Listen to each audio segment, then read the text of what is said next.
수익의 흐름이 궁금하신가요? 그리고 또 시장의 방향 알고 싶으신가요? 어떤 종목 매수해야 될지 고민이시라면 김종효의 픽과 함께 하시면 되겠습니다. 이사님 어서 오세요. 네, 안녕하십니까. 네, 먼저 아시아 증시 통해서 국내 증시의 연결고리를 찾아보도록 하겠습니다. 국내장도 상승과 하락을 오가고 있는 상황이고요. 아시아 증시도 오늘 좀 부진하더라고요. 어떤 포인트 발견하셨어요? 네, 아시아 증시의 최근의 모습은 미국 시장의 신고가 이런 부분에도 불구하고 일단 유럽도 최근 탄력이 조금 둔화되는 그런 모습이죠. 네. 물론 고점에서 탄력 둔화기 때문에 별로 탄력 둔화되는 게 보이지도 않는데 가장 부진한 우리 시장이야 그렇다 치고 상대적으로 강했던 중국 증시도 홍콩을 중심으로 어저께 한 2% 넘게 빠졌거든요. 네. 아무래도 이제 중국을 때리는 또 미국의 얘기가 나올 때마다 종목군들의 변동성 좀 나오고 있는 것으로 보이고 중국도 일정 부분 긍정적인 여러 가지 부양책들이 노출돼 있는 상황이기 때문에 아마도 이제 종목 변동성이 좀 나타나고 있는 것으로 보이고요. 대만도 조금 답답해진 양상이고 대시 신고가는 가장 먼저 뚫었죠. 일본도 최근 들어서는 좀 탄력을 잃고 있습니다. 그래서 보합권 내기는 하지만 최근 들어서는 강세에 기록하는 날보다는 약보합권을 기록하는 날이 좀 많아지고 있는 상황이어서 아시아 전반적으로는 일단 탄력이 조금 줄어들고 있다. 이렇게 봐야 될 것 같습니다. 알겠습니다. 아시아 전반적으로 일단 다 함께 탄력이 둔화되고 있는 오늘 흐름을 포착해 주셨는데요. 자, 그렇다면 그 안에 포함된 국내 증시는 어떤 오전장의 흐름을 보냈고 어떤 종목으로 이겨내야 되는지 지금부터 풀어나가 볼게요. 국내장에 대해서도 한마디 준비해 주셨는데 에너지, 또 에너지. 오늘 상승하고 있는 테마를 보면은 수소 제일 강하고요. 태양광도 있고 가는 종목만 가요. 전력 설비, 전선 여전하고요. 근데 어떻게 보면 기존의 AI부터 시작돼서 이것이 이제 전력 설비, 전선 이런 쪽으로 파급되는 그런 양상인데 앞으로 에너지가 많이 필요한데 에너지가 없다. 그런 양상이기 때문에 미국 시장에서도 블룸에너지라든지 네. 그다음에 니콜라 같은 잊혀졌던 종목도 어저께 반응이 있었고요. 전 세계 시장에서도 하나 또 찾아보시면 이런 에너지 관련된 종목군들이 유틸리티, 그다음에 전선, 전력 설비 이런 종목군들의 강세가 전반적으로 이루어지고 있단 말이죠. 자, 이것은 미래 에너지가 굉장히 많이 필요한데 그렇다면 장기적으로 원자력 SMR로 간다고 하더라도 그다음에 더 큰 시대의 어떤 화두로 보면 탄소에서 수소로 전환되는 시대라고 하더라도 지금 당장은 쓸 수 있는 에너지는 다 끌어와야 된다라는 그런 논리가 적용되고 있는 것으로 보이고요. 그래서 국내 시장에서 그동안 정말 별로 큰 움직임이 없었던 수소 관련주들이 모두 급등하고 맞아요. 있고 어제 급락했던 하나솔루션도 오늘 또 급등하는 등 전체적으로 에너지를 바라보는 시각, 에너지와 연관된 종목군들의 시각이 굉장히 좀 높아지고 있는 것은 눈에 띄는 부분입니다. 그래서 에너지 효율화, 에너지 전환, 신재생에너지, 그다음에 새로운 에너지 쪽의 개발과 관련돼 있는 이런 종목군들에 대해서는 당분간 시장의 종목 장세에서 여전히 중요한 역할을 할 것이라는 것에 있어서는 큰 이견이 없을 것 같습니다. 에너지가 당분간은 시장의 중심에 계속 서 있을 가능성이 높다라는 포인트를 잡아봤는데요. 자, 종목 이야기도 해봐야 될 것 같아요. 그렇다고 해서 또 에너지만 바라보고 있을 수도 없는 노릇이고요. 저희는 어떤 종목에서 오늘 투자를 해볼 수 있을까요? 김종효 이사의 선택 바로 확인해 보겠습니다. 자동차 안에서도 부품단에 대한 매력을 좀 보셨어요. HL 만도인데요. 악재의 정점은 지났지만이라고 주셨는데 여기서 말하는 악재가 뭐예요? 근데 기존의 이 종목은 어떤 특성을 보였냐면 매출이 늘면 이익도 늘어나는 굉장히 선형적인 누구나 알 수 있는 그런 관계를 보였단 말이죠. 그런데 2022년부터는 매출이 늘어도 이익도 떨어지는 기현상을 보이기 시작하면서 어떻게 보면 인플레 시대에 적용하지 못한 것이 아닌가. 그다음에 이 회사가 추구하고 있던 탈현대를 통해서 매출 다변화를 시도했던 것이 오히려 악재로 작용하는 것은 아닌가 이런 여러 가지 조금 논란에 휩싸이는 그런 모습이었는데 최근에 중국 정부 정책에도 좀 일부 연동되는 것이 있는 것 같고요. 어쨌든 이 수익성을 눌렀던 그런 부분들이 지난 4분기부터 조금씩 줄어드는 모습을 보이더니 1분기에는 자회사 실적 때문에 더 폭발하는 모습을 보이면서 그렇다면 마진율이 다시 올라가서 마진율 1%까지 줄어든 것이 예전 정상 수준인 3% 이상으로 올라간다면 현재 밸류에이션도 바뀔 수 있지 않겠는가 이렇게 좀 봐야 될 것 같습니다. 좋습니다. HL 만도 일단 악재의 정점 지나가고 있다라는 포인트 확인했는데요. 자, 구체적으로 세 가지 포인트를 통해서 이 종목의 더 자세한 내용 들여다보겠습니다. 첫 번째 체크 포인트입니다. 현대 이야기를 살짝 힌트를 주셨는데요. 현대에 올인하지 않았다라는 게 눈여겨볼 만한 내용입니다. 현대 외에 어떤 협력사들이 있어요? 근데 이제 이게 큰 틀에서 보면 HL 그룹도 그렇고 네. 한라 그룹도 그렇고 그다음에 KCC 그룹도 그렇고 전부 범현대가 안에 들어가는 그런 기업들이잖아요. 과거 이제 정주영 회장의 동생들이 만든 기업 그렇죠. 그룹이라고 봐야 될 텐데 그래서 이제 당연히 현대 비중이 가장 높았고 현대와 같이 움직일 수밖에 없던 그런 그룹이었지만 한라 그룹은 전체적으로 이탈하려는 모습을 계속 보여왔죠. 그래서 준비된 그림으로 확인해 보면 명확해지는데요.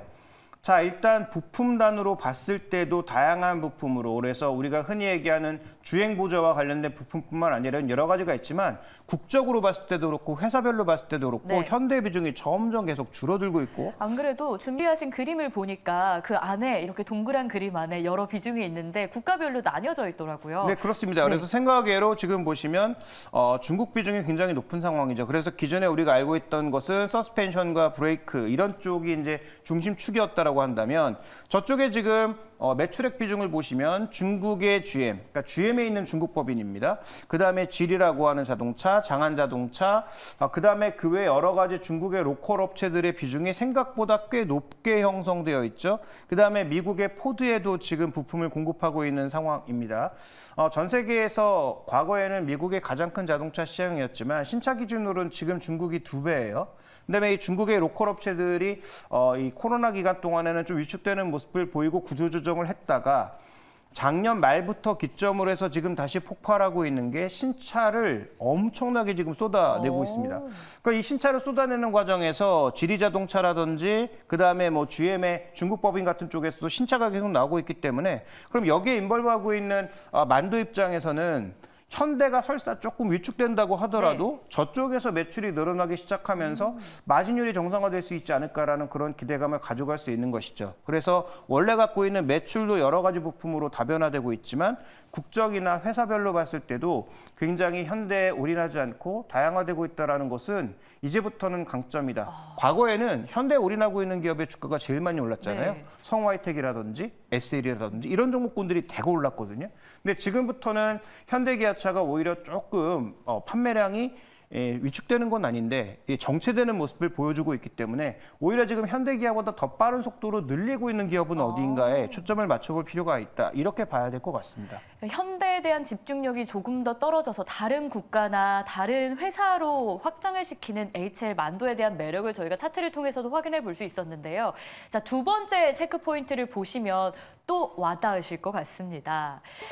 중국 자동차 신차가 본물처럼 쏟아지는데요. 작년 기준만 보더라도 중국의 신차 판매가 처음으로 3천만 대를 돌파했다라는 소식이 전해졌었거든요. 계속 올해도 이어지겠죠? 네, 이 차종이 늘어나고 있다는 것에 주목해 보실 필요가 있습니다. 올해 이제 베이징 모터쇼를 보시면 일단 여러 회사들이 나와서 뭐 자신의 차를 자랑했지만 네. 최근에 이제 중국 자동차 모터쇼를 보시면 북경에서 하네, 상해에서 하네 이렇게 열리는데요. 이번에 북경 자동차에서는 중국 차의 전반적인 약진이 엄청나게 나타났다는 거죠. 그러니까 현대기아차도 이쪽에 진입해서 여러 가지 제품들을 쏟아내고는 있지만 의미 있는 점유율을 늘려가기는 어렵고요. 중국 로컬 업체들의 중국 차가 좋다는 얘기가 아닙니다. 중국 차가 당연히 뭐 독일이나 우리나라나 뭐 미국보다 차를 잘 만들 리는 없죠. 네. 그런데 신차 모델들이 엄청나게 쏟아져 나오면서 그 안에 들어가는 다양한 부품들에서 기존에 납품하고 있던 A7 만도의 추가적인 매출이 늘어날 가능성이 있다는 걸 살펴볼 필요가 있겠고요.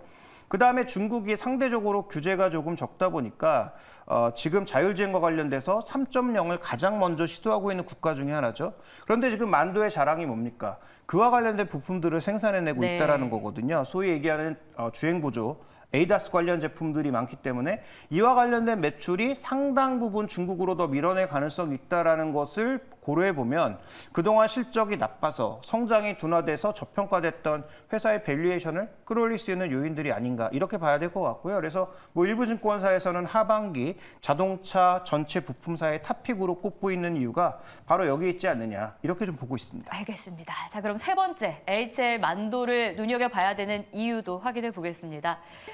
자, 밸류 이야기를 주셨는데요. 고밸류 가능한가? 이사님 의견은요?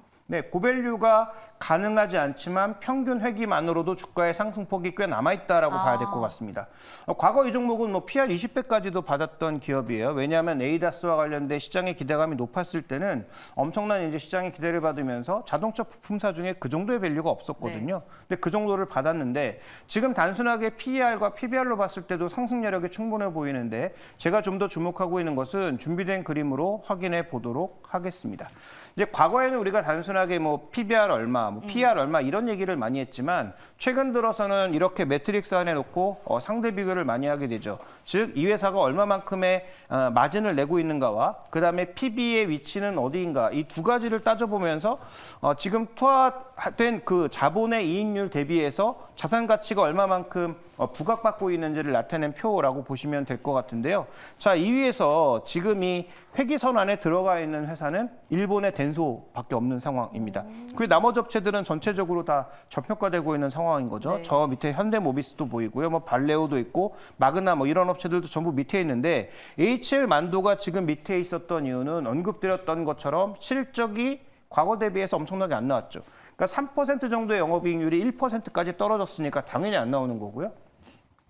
그다음에 이제 미래 성장 모델로 꼽았던 부분들이 현실화되지 않으면서 아무래도 이제 부담을 받았었는데 그런 요소들이 줄어들게 되면 그러면 마진율이 올라가면서 상대적으로 위쪽으로 올려 붙일 수 있는 거잖아요. 그러니까 여기서 착각하시면 안 되는 게 네. 아까 말씀드렸던 3%는 영업이익률입니다. 여기 있는 수치는 ROE예요. 네. 당연히 수치가 다를 수밖에 없고 그래서 지금 뭐 자회사의 실적이 올라가는 부분을 제외하고 동사, 연결되지 않은 개별 이익만으로도 이게 위쪽으로 올려 붙을 수 있는, 즉 이쪽에 마진율이 올려 붙을 수 있는 그런 상황으로 가게 되면 회기선 쪽으로 붙을 수 있다라는 거죠.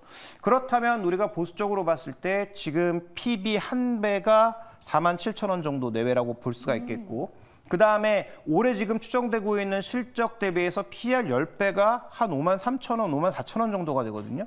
그러면 그 중간 사이의 주가는 저는 충분히 가능하지 않을까라고 네. 보고 있습니다. 그렇다면 목표할 수 있는 전체적인 밸류에이션 추이는 PB 10배, 그다음에 PB 1배, 그다음에 PR 10배 사이 정도에서 자리 잡게 되지 않을까. 저는 그렇게 좀 판단하고 있습니다. 알겠습니다. HL 만도에 대해서 투자 포인트를 하나, 둘, 셋 이렇게 세 개로 구분해서 확인을 해봤는데요.